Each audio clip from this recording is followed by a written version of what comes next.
Imagine this. You're sitting in an airplane 24,000 feet above the Pacific Ocean. The flight is smooth, the seatbelt sign is off, and the crew is serving drinks.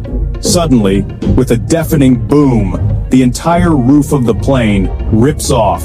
Above your head, instead of a ceiling, there is now open blue sky. The air pressure drops instantly. Oxygen masks dangle. People scream. Wind at 300 miles per hour tears through the cabin. Sounds like a Hollywood disaster movie, right? But this isn't fiction. This happened in real life. On April 28, 1988, Aloha Airlines Flight 243 turned into one of the most extraordinary survival stories in aviation history. A small Boeing 737 flying over Hawaii lost a huge section of its fuselage, yet still managed to land safely. So how did a plane fly without its roof? Why did this happen? And what lessons were learned from this terrifying day in the skies?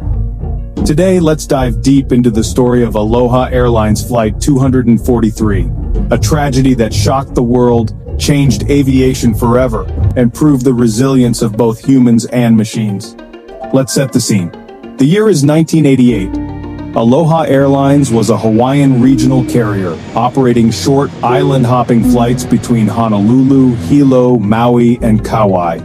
On the morning of April 28th, Flight 243 was scheduled from Hilo to Honolulu. Just a 35-minute journey, nothing special. 95 people boarded the Boeing 737-297. Most were local commuters, business travelers, and tourists. The aircraft itself, a 19-year-old Boeing 737, tail number N73711. By 1988, this aircraft had flown 89,680 flights, one of the highest flight cycle counts in the world at that time. Because Hawaiian routes were so short, this plane did multiple takeoffs and landings every day.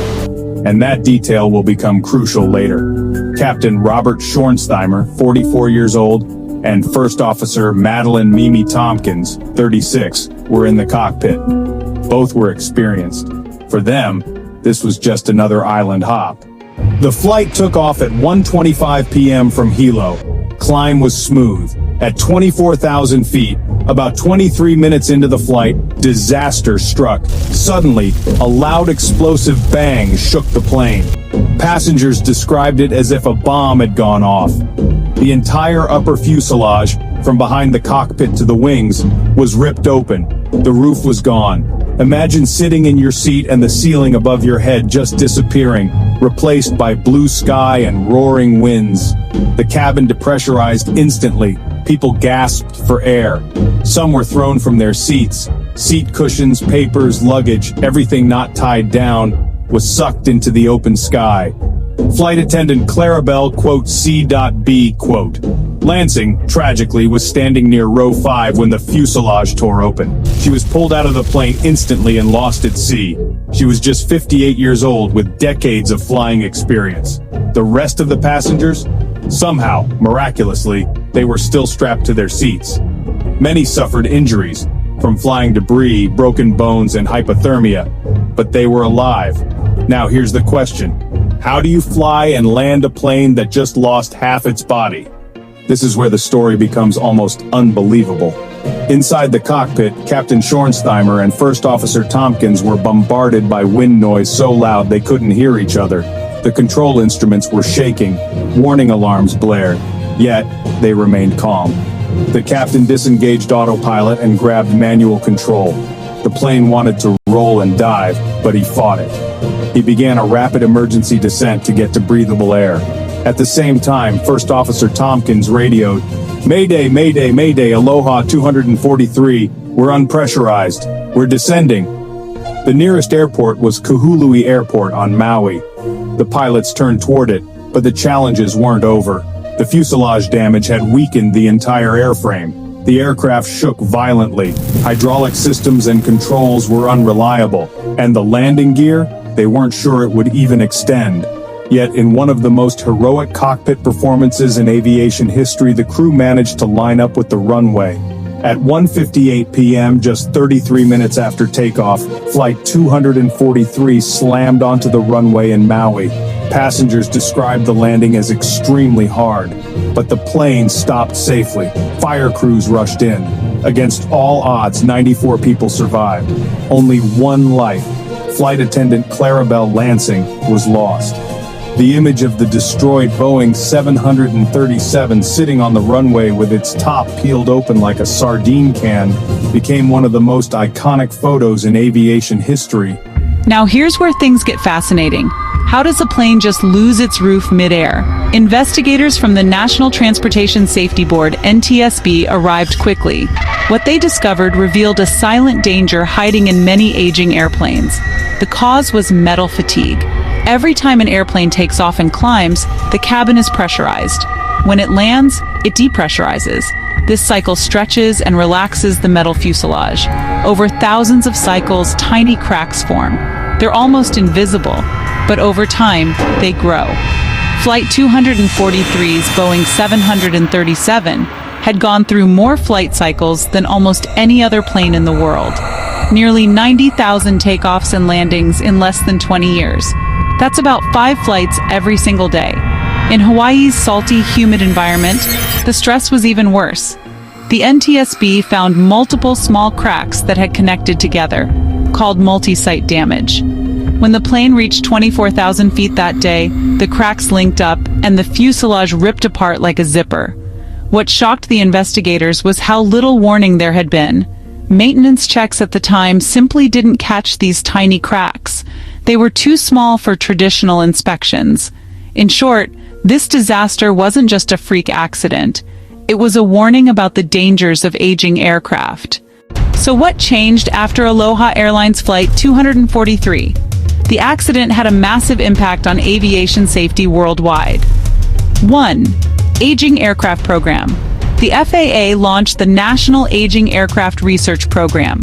This forced airlines to carry out stricter inspections, especially for planes with high cycles. 2. Better maintenance techniques. New methods like ultrasonic and eddy current testing were introduced to detect microscopic cracks before they grew. 3. Design improvements. Aircraft manufacturers improved fuselage joint designs to resist fatigue. 4. Crew training. The incident highlighted how crucial pilot and crew training is. The calmness of Captain Schornsteimer and First Officer Tompkins saved dozens of lives. In short, this accident changed how the world thought about older planes. If you fly today, you're safer because of the lessons learned from Aloha 243. But beyond technical lessons, let's not forget the human stories. Passengers recalled holding hands, believing they were about to die. Some described freezing cold winds tearing through the cabin, making it impossible to breathe. One survivor said, "I saw the sky above me and I thought, this is it, we're all gone."